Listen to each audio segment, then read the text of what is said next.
Right, on to a different type of video for the next one, since we got a second video today. Today we shall talk about the Incas, their supposed quasi-communism, and their supposed socialism. Now, when we look at the Incas, I'll just draw a rough map of Incan Empire here. It won't be good, but it should do.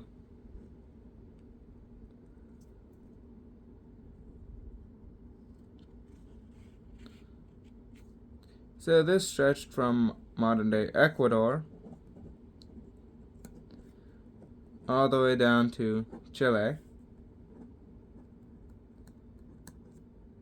Bolivia, and had its roots in Peru.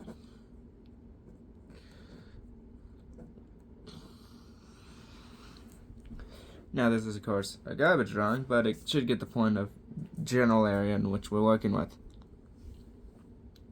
Now a lot of people call them quasi-communists because of the way they organize their state. Few issues with that. Number one, there was no... Actually, before we get into the reasons why, let's run down the list for what makes a kind of society. For one, it is a classless society. There can be no direct orders. There can be no direct chain of command for it to be fully communist. Now one may ask, oh, what about the Soviet Union? We call them communist. Yes, we do. However, it's important to note they were socialist societies whose entire premise was the transition to communism. The whole plan with the Soviet Union, at least at first, was the idea that eventually, as socialism catches on in the USSR and eventually the world, classes will slowly dissolve and eventually the workers can rule themselves. At least that was the principle behind the vanguardist system proposed by Lenin. Second, lack of money.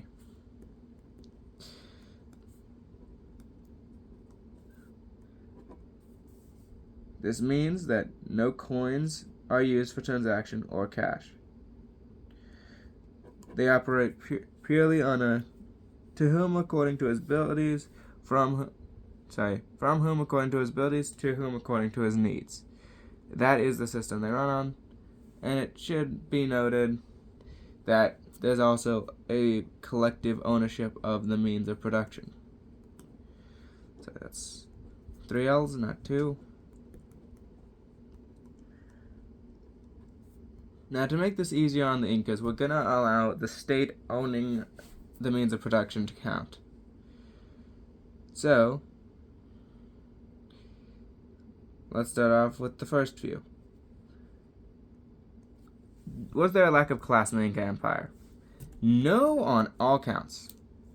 There was no system where there were no classes. As a matter of fact, the Incas were a very class-based system. At the top, you had the ruler and the people who managed the different territories of the empire. Either local leaders who were allowed to keep their positions, or appointed people who were more loyal to the capital. The Incas generally just let you rule yourself so long as you swore allegiance, but it was not a by-all and all thing. Lack of money? Sort of. They had money, in the most vaguest sense. They had property. They operated on a barter system where the state would basically say, alright, you people over there who make the bricks, give your bricks to us, we'll give you this grain that you need, stuff like that. And on a local level, they would trade. There was no money, however, that was not to each according to his ability, from each according to his needs, or anything in the reverse of that. Rather, they basically just said, alright, what do you produce? Oh, you produce this? Okay. That's going to be a job for the rest of the existence of this empire. So if you were a goldsmith, you worked with gold. Your children worked with gold. Your grandchildren worked with gold, and so on and so on. It was a caste system, where each had his assigned role, and each must fill it. There was bartering, yes, and while there was sort of a lack of money, in effect it didn't matter because when you're dealing with this system, there was no movement, so what did it matter if you had cash anyways? It's not like you could get a better life. If you're a goldsmith, you're stuck as a goldsmith. If you're a farmer, you're stuck as a farmer. There was no out here. And was there collective ownership? No. There wasn't even fully individual ownership. The dead owned things in the Inca Empire. That may sound weird, but the kings of the Inca Empire owned land after death. Meaning, if, let's say, Pachacuti, the founder of the Inca Empire, and you expand to most of this, you're the one who paved the way for a lot of this, and then you die, all those personal castles and keeps you keep just around the empire, these, even after you kick the freaking bucket, are still yours. Even in death, you own your property. Now, this is the same with the other kings, and I don't know about the nobility, but extremely likely for them as well, where property was not inherited. It was owned by the monarch as an individual, and when they died, they did not give it up. There was no inheritance. As a result, you actually had Incans basically being forced to expand outwards so they could claim their own lands, because everything was owned by their predecessors. So the only way for a new ruler to get any land to build a palace or to live was to expand outwards and keep conquering other peoples. Because he couldn't remove his great-grandfather from his palace over there, because he still owned that, even in death. Now one may ask, well, since the Incas were effectively absolute monarchs who could control their kingdom, does that mean that it was collective ownership because they owned it? Because if the state owns the means of production, then that, for our sake, means it's collective ownership. No. Here's the thing. Monarchy works a bit differently from how others like to think of it. So, when you hear the king is the state, like you hear Louis XIV's famous quote, "Laissez moi, I am the state." What you often think is that means, okay, so the monarch just is the state. He decides what goes. That's not quite how it works. The monarch owns the state. So, what that means is, excuse me, I draw a really bad buffalo.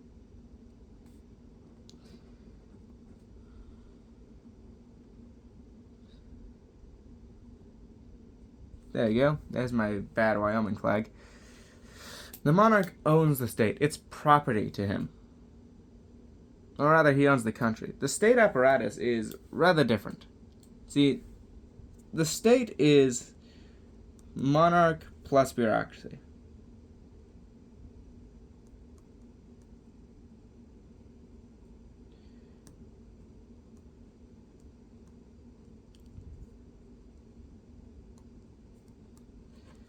As a result, all the people the monarch has working for them to manage their property is part of the state.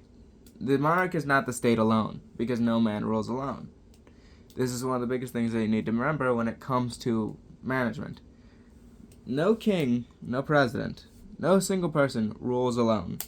They need an apparatus to help manage things, because even if they wanted to, they do not have the power to manage everything and keep track of everything else.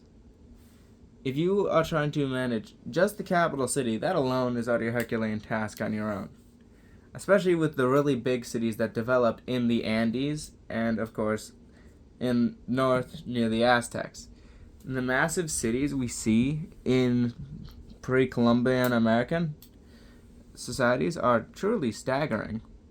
But it also means you can't just rule them with a single person. Now, that being said, you could theoretically run them if you have some bureaucrats and other middle managers to do it for you.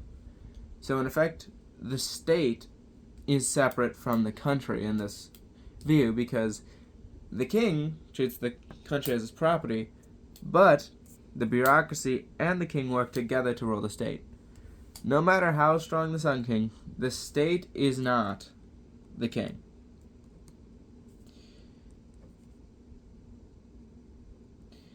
Because the state includes so much more than just him.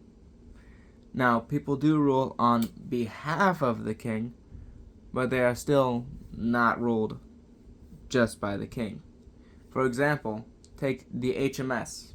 You could pick any ship from the British Navy, or as it's known, the Royal Navy, and you see HMS.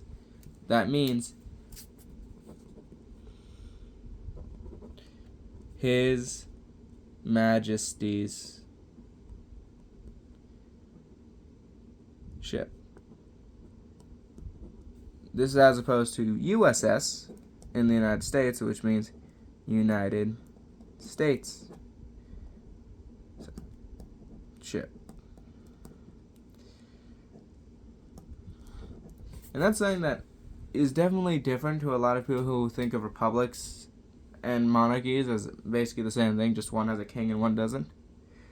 The very nature of a monarchy is complicated because a single person is claiming control of an entire area, and people are doing things in their name despite being the state, or rather part of the apparatus. The king is still head of state, but just as the president isn't the owner of a republic, or rather is the republic, a monarch is not the state. Now, the only way you could really say a person's collective ownership of something is the state is in a dictatorship, where the monarch claims control, the dictator claims control of the state itself. In such an instance, even then it's debatable, but it's far closer to collective ownership than you would think. So, not only was the Inca Empire not communist, it wasn't even socialist. It would rather be better described as a semi-feudal or tribal caste system, similar to India, just with a more collectivist edge. That's saying a lot considering how collectivist India and many other Asian countries are. For the Incas, they weren't really communist. Now, I could argue that the way they ran their state was still very inefficient and bad, especially this right here. But the fact is, they were not communist. Not even quasi-communist. I don't know why people say quasi like it means anything. Two of the three things that would qualify you as a communist state, it doesn't have. It is supermajority not communist. And it's not even socialist due to the lack of collective ownership, which is defined as socialism. Socialism is the collective ownership of the means of production. Depending on your view of socialism, how that's interpreted is different. For example, a Marxist would say it's owned by the working class, a Maoist would say it's owned by the people. It all depends on the situation and how you exactly interpret those words. But, fact is, Incas weren't that. And they still collapsed. Because go figure, when the land is scarce, because, remember, the dead keep owning the stuff. So that means if you owned, let's say 20%, let's say Elon Musk owned 20% in the United States in property, but he kept it after his death. Just a few more Musks, and you already have the entire country completely owned by the dead. And so, as this went on, the Incas were set into basically a collision course where you had to keep expanding, or else you wouldn't own anything. However, you also need to remember that you're increasing the amount of people who hate you because, well, you're expanding into their land, and as you go further out, there are less people willing to just join you. And also, everyone else gets jealous and worried if they're related to you. In fact, we actually see that with the Incas in particular. The reason the Spanish were able to conquer them so easily was because they were in a civil war over succession. Because people could not agree on who should rule the massive empire. Now, for a pre-Columbian civilization without horses and with, let's face it, really garbage technology compared to most of Europe and Asia at the time, what they did was freaking impressive. There's no question in it. Their road system was freaking great. Especially their ability to live on the mountains. I doubt most people nowadays could do it. But they were not communist, nor were they socialist. I think this was largely made up just because people were like, hey, these guys sound kind of like a socialist if you squint at them a little, and we need a reason to say, oh yeah, socialist civilization was great. Alright, well look at these guys, these pre-Columbians who did so great on a socialist system. Yeah, no. Nah. It is not the case. For one, there are several problems with running it.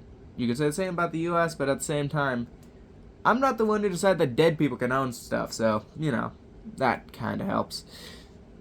Number two, another important factor is the simple fact of we should not be idolizing people just because they vaguely resemble stuff and say, see, he has proof that it worked in the past.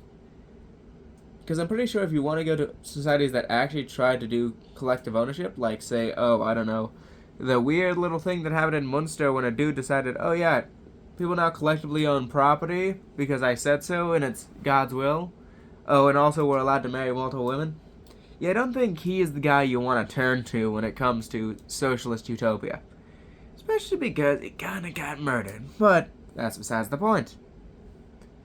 Fact is, not socialist. Not even quasi-socialist. Just a very weird absolute monarchy, which was very interesting if you looked into it, but still, meh. And then it became a colony of the Spanish. Fun times for people who don't live in San Luis Potosi. Actually, I think it would just be Potosi. Yeah, San Luis Potosi's in Mexico. Anyways, that's the point. Have a good one. Ba-da-doo.